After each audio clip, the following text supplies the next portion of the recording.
नमस्कार भक्तों, स्वागत है आपका डिवाइन टेल्स में। यहाँ हम केवल कथाएं नहीं सुनाते, यहाँ हम धर्म, कर्म और आत्मा के गूढ़ रहस्यों को समझते हैं। ये चैनल समर्पित है श्री राम की मर्यादा को, श्री कृष्ण के प्रेम को, हनुमान जी की निस्वार्थ भक्ति को और पुराणों की उस शिक्षा को जो जीवन को सही दिशा देती है। इन कथाओं का उद्देश्य डर दिखाना नहीं, बल्कि बोध कराना है कि ईश्वर हर क्षण हमारे साथ है। आइए आज की कथा की ओर बढ़ते हैं। फाल्गुन, ये केवल एक महीना नहीं, ये ऋतु परिवर्तन की दहलीज है। शीत ऋतु की कठोरता अब ढल रही होती है। हवा में एक नई कोमलता आ जाती है। सूखी डालियों पर हल्की हरियाली झलकने लगती है। प्रकृति जैसे कह रही हो, जो सूखा था वह भी फिर से हरा हो सकता है। ठीक इसी परिवर्तन के समय आती है आमल की एकादशी। इस तिथि का वर्णन पद्म पुराण में मिलता है, लेकिन इसे केवल एक कथा समझना भूल होगी। यह एक आध्यात्मिक विज्ञान है। आमल की अर्थात आंवला, छोटा सा फल, खट्टा स्वाद, पर भीतर अमृत। क्या ये हमारे जीवन जैसा नहीं? बाहरी परिस्थितियां खट्टी हो सकती है, पर भीतर अमृत छिपा रहता है। और इस अमृत को जागृत करने का दिन है आमल की एकादशी। बहुत प्राचीन काल में एक नगरी थी, वैदिश। वह केवल भवनों से बनी नगरी नहीं थी, वह संस्कारों से बनी थी। सुबह जब सूरज उगता तो मंदिरों की घंटियां साथ में बजती। बाजार खुलते पर पहले दीप जलते। लोग व्यापार करते पर लेन देन से पहले नारायण कहते। इस नगरी के राजा थे चित्ररथ। वे केवल राजगद्दी पर बैठे व्यक्ति नहीं थे, वे एक साधक राजा थे। राजा चित्ररथ का जीवन अनुशासन से भरा था। वे ब्रह्म मुहूर्त में उठते, स्नान करते, श्वेत वस्त्र धारण करते और भगवान विष्णु का ध्यान करते। उनका ध्यान केवल यांत्रिक नहीं था, वे सच में अनुभव करते थे कि राज्य की बागडोर उनके हाथ में नहीं, नारायण के हाथ में है। उनकी सभा में कठोर न्याय होता, पर निजी जीवन में वे अत्यंत करुणामय थे। उनके राज्य में चोरी कम थी, क्योंकि लोग डरते नहीं थे, वे संतुष्ट थे। हर एकादशी को पूरा राज्य बदल जाता। कोई ढोल नहीं, कोई उत्सव नहीं, एक शांत गंभीर आध्यात्मिक वातावरण। लोग व्रत रखते, मंदिरों में दीपक सजते, भजन गूंजते और फाल्गुन की शुक्ल एकादशी सबसे विशेष मानी जाती थी। उस दिन राजा और प्रजा नगर के बाहर स्थित एक विशाल आंवले के वृक्ष के पास एकत्रित होते। वो वृक्ष बहुत पुराना था, उसकी जड़ें गहरी थी, तना स्थिर था, शाखाएं चारों ओर फैली थी। वह केवल वृक्ष नहीं, एक जीवंत साक्षी था। वृक्ष के नीचे भगवान विष्णु की प्रतिमा स्थापित की जाती, तुलसी दल अर्पित होते, दीपक की लौ स्थिर रहती, मंत्र गूंजते, ओम नमो भगवते वासुदेवाय। वातावरण में कंपन होता, जैसे अदृश्य रूप से कोई सुरक्षा कवच बन रहा हो। रात्रि धीरे धीरे उतर रही थी। सूर्य की अंतिम किरण जैसे ही क्षितिज से विलीन हुई, आकाश नीले से गहरे श्याम रंग में बदलने लगा। दीपक जल चुके थे, मंत्रों की ध्वनि अब अधिक स्थिर और गहरी हो गई थी। आंवले का विशाल वृक्ष चांदनी में नहाया हुआ था। उसकी छाया धरती पर ऐसे पड़ रही थी मानो कोई रक्षक अपने पंख फैलाए खड़ा हो। राजा चित्ररथ ध्यान में लीन थे, प्रजा भजन में डूबी थी। वातावरण में श्रद्धा का कंपन था, जो शब्दों से अधिक अनुभव में महसूस होता है। पर संसार का नियम है, जहाँ प्रकाश तीव्र होता है, वहाँ अंधकार भी अपनी परीक्षा लेकर आता है। वृक्षों के पीछे दूर कहीं सूखी पत्तियों पर पैरों की धीमी आहट सुनाई दी। पहले किसी ने ध्यान नहीं दिया, फिर एक पक्षी अचानक उड़ गया। जंगल का सन्नाटा थोड़ा असामान्य लगा। छाया में कुछ आकृतियां आगे बढ़ रही थी। वे थे डाकू। उनकी आंखों में थकान नहीं, लालच था। हाथों में तलवारें, भाले और धनुष, चेहरे पर कठोरता। उन्होंने सूचना पाई थी कि आज राजा और प्रजा एकत्र है। रक्षा कम होगी, धन और आभूषण अधिक होंगे। उनके लिए यह आध्यात्मिक रात्रि नहीं, एक अवसर थी। यहाँ कथा केवल ऐतिहासिक घटना नहीं कहती, ये हमें भीतर झांकने को कहती है। डाकू केवल जंगल में नहीं रहते, वे मन में भी रहते हैं। लोभ जो अवसर खोजता है, क्रोध जो वार करने को तत्पर रहता है, अहंकार जो सोचता है मैं बच जाऊंगा। धीरे धीरे हवा का प्रवाह बदलने लगा। दीपकों की लौ हल्की कांप उठी। भजन की ध्वनि के पीछे एक अनजाना तनाव घुल गया।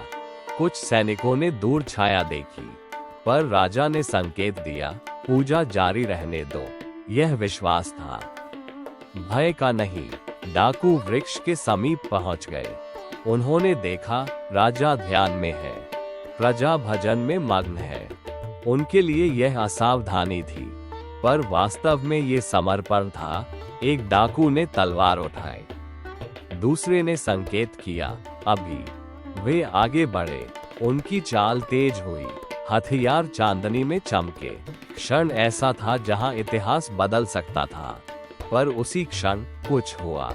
राजा चित्ररथ की श्वास स्थिर थी। उनका ध्यान गहरा था, उनका संकल्प शुद्ध था। जब साधक का संकल्प पूर्ण होता है तो उसके चारों ओर सूक्ष्म ऊर्जा का घेरा बनता है। ये दिखाई नहीं देता, पर अस्तित्व में होता है। डाकू जैसे ही कुछ कदम और बढ़े, उन्हें एक अनजाना भय महसूस हुआ।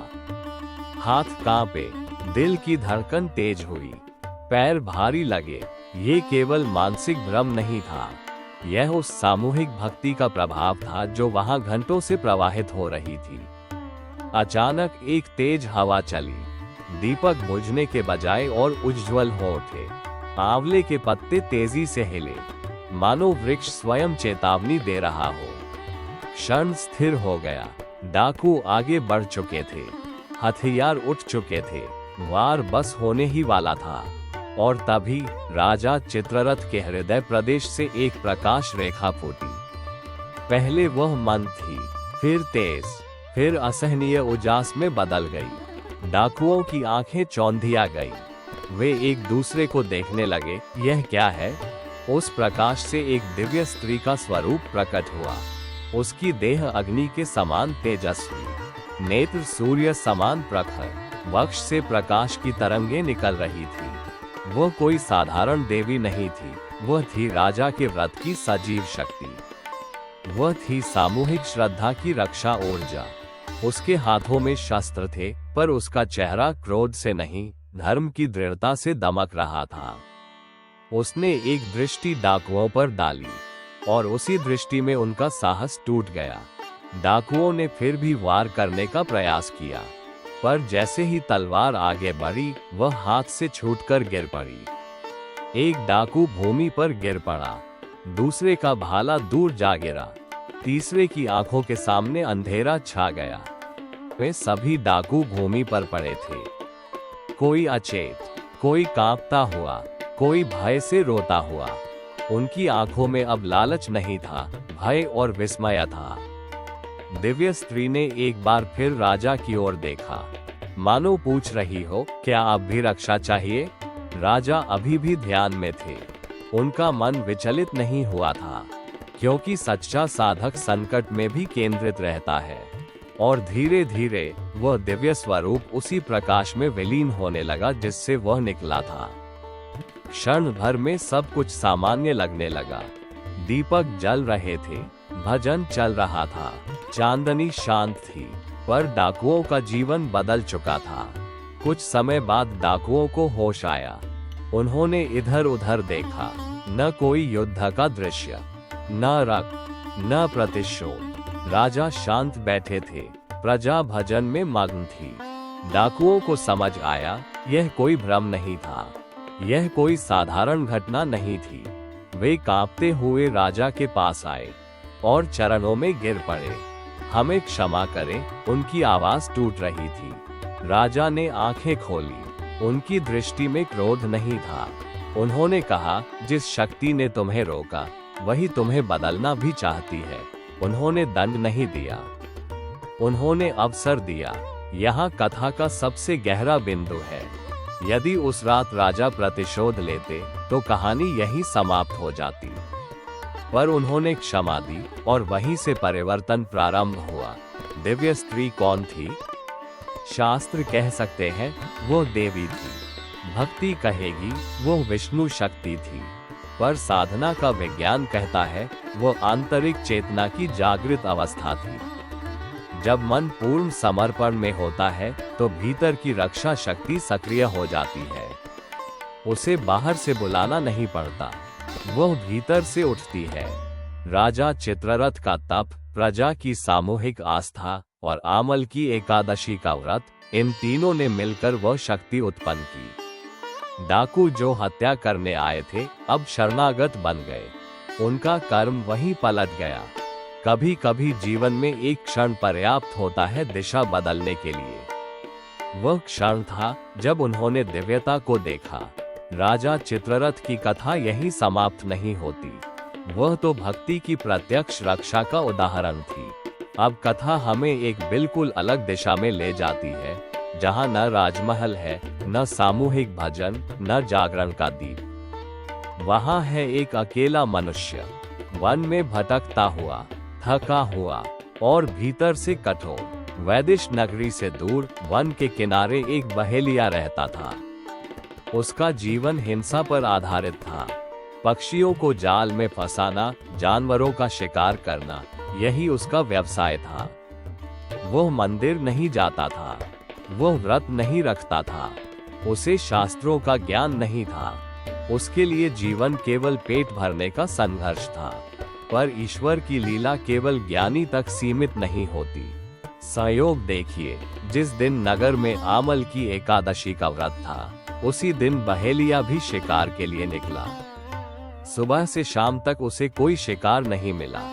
पक्षी उड़ गए, जानवर छिप गए, सूर्य ढल गया, भूख बढ़ती गई, उसने कुछ भी नहीं खाया। वह चिढ़ा हुआ था, क्रोधित था, पर विवश भी। रात गहराने लगी, जंगल में लौटने की शक्ति नहीं थी। उसे एक विशाल आंवले का वृक्ष दिखाई दिया, वही वृक्ष जहां नगर में पूजा हो रही थी, उससे अलग दिशा में स्थित एक और पुराना वृक्ष। वो उसके नीचे बैठ गया, थक कर लेट गया, भूखा था, कमजोर था, पर सो गया। उसे पता नहीं था आज वही तिथि है जिसे देवता भी पावन मानते हैं। दिन भर भोजन न करना, उपवास हो गया। पवित्र वृक्ष के नीचे रात्रि बिताना, जागरण का फल मिल गया, भले वो सो गया हो। मन में भक्ति नहीं थी, पर परिस्थिति ने उसे नियमों का पालन करवा दिया। यहाँ कथा एक गहरा प्रश्न उठाती है, क्या ईश्वर केवल भाव देखते हैं या कर्म भी? उत्तर सरल नहीं है। मृत्यु और निर्णय। कुछ समय बाद बहेलिये की मृत्यु हुई। उसका जीवन हिंसा से भरा था, कर्मों की सूची लंबी थी। यमदूत आए, वे उसे ले जाने को तत्पर थे, पर उसी क्षण आकाश में प्रकाश हुआ। विष्णुदूत प्रकट हुए, उन्होंने कहा, यह व्यक्ति आमल की एकादशी का व्रत कर चुका है। यमदूत हंसे, ये तो हिंसक है, इसे व्रत का ज्ञान भी नहीं था। विष्णुदूतों ने उत्तर दिया, ज्ञान न सही, पर कर्म पूर्ण हुए हैं। उपवास हुआ, पवित्र वृक्ष के नीचे रात्रि बिताई गई, तुला पर उसके कर्म रखे गए। एक ओर हिंसा, दूसरी ओर वह एक पवित्र रात्रि, और आश्चर्य, तुला संतुलित हो गई। उसे दंड नहीं मिला, उसे अवसर मिला। अगले जन्म में वह एक धर्मपरायण राजा बना। इस बार उसके भीतर करुणा थी, दान था, विनम्रता थी, मानो पिछले जन्म की उस एक रात्रि ने उसकी आत्मा में बीज बो दिया था। धीरे धीरे वो साधक बना और अंततः मोक्ष प्राप्त किया। ये कथा हमें क्या सिखाती है? पहला, ईश्वर अवसर खोजते हैं, दोष नहीं। दूसरा, एक सच्चा पवित्र क्षण पूरे जीवन की दिशा बदल सकता है। तीसरा, पवित्र स्थान और पवित्र तिथि का प्रभाव सूक्ष्म होता है। आमल की एकादशी केवल विधि नहीं, एक ऊर्जा क्षेत्र है। उस दिन प्रकृति में एक विशेष स्पंदन होता है, जो भी उसके संपर्क में आता है वो स्पर्शित हो जाता है। अब कथा पूर्ण हो चुकी है। राजा की रक्षा हो गई, डाकू बदल गए, बहेलिये को मोक्ष का मार्ग मिल गया। पर यदि हम केवल कहानी सुनकर आगे बढ़ जाएं, तो हम उसका आधा ही अर्थ समझ पाएंगे। आमल की एकादशी केवल एक घटना नहीं, यह एक आध्यात्मिक सिद्धांत है, और इस सिद्धांत की जड़ें मिलती हैं हमें पद्म पुराण में वर्णित उस दिव्य संवाद में, जहां भगवान विष्णु स्वयं इस व्रत की महिमा बताते हैं। आंवला क्यों? क्यों किसी अन्य वृक्ष के स्थान पर आमलकी को चुना गया? आयुर्वेद कहता है ये रसायन है, ये शरीर को पुनर्जीवित करता है, ये रोगों से रक्षा करता है। आध्यात्मिक दृष्टि कहती है यह आत्मिक प्रतिरक्षा का प्रतीक है। जैसे आंवला शरीर की रोग प्रतिरोधक क्षमता बढ़ाता है, वैसे ही यह व्रत मन की रक्षा शक्ति बढ़ाता है। राजा चित्ररथ की रक्षा बाहर से नहीं आई, वह भीतर से प्रकट हुई। बहेलिये का परिवर्तन बाहर से नहीं थोपा गया, वह भीतर अंकुरित हुआ। आमलकी का अर्थ है छोटा साधन, बड़ा प्रभाव। व्रत केवल भोजन त्याग नहीं है। जब हम उपवास करते हैं, शरीर हल्का होता है, इंद्रियां शांत होती है, मन की गति धीमी होती है। धीमी गति में हम सूक्ष्म को सुन पाते हैं। सामान्य दिनों में मन शोर करता है, एकादशी के दिन हम उस शोर को विराम देते हैं। हे नारायण, हमें वह स्थिरता दे कि कठिन समय में भी डगमगाए नहीं, अज्ञान में भी सही अवसर पहचाने और एक पवित्र क्षण को जीवन की दिशा बना सके। अगर यह कथा आपको स्पर्श कर गई हो तो लाइक जरूर करें, और ऐसी ही धर्म, भक्ति और प्रेरणा से भरी कथाओं के लिए डिवाइन टेल्स को सब्सक्राइब करना न भूलें। आपका सहयोग हमें और बेहतर रचनाएं साझा करने की प्रेरणा देता है।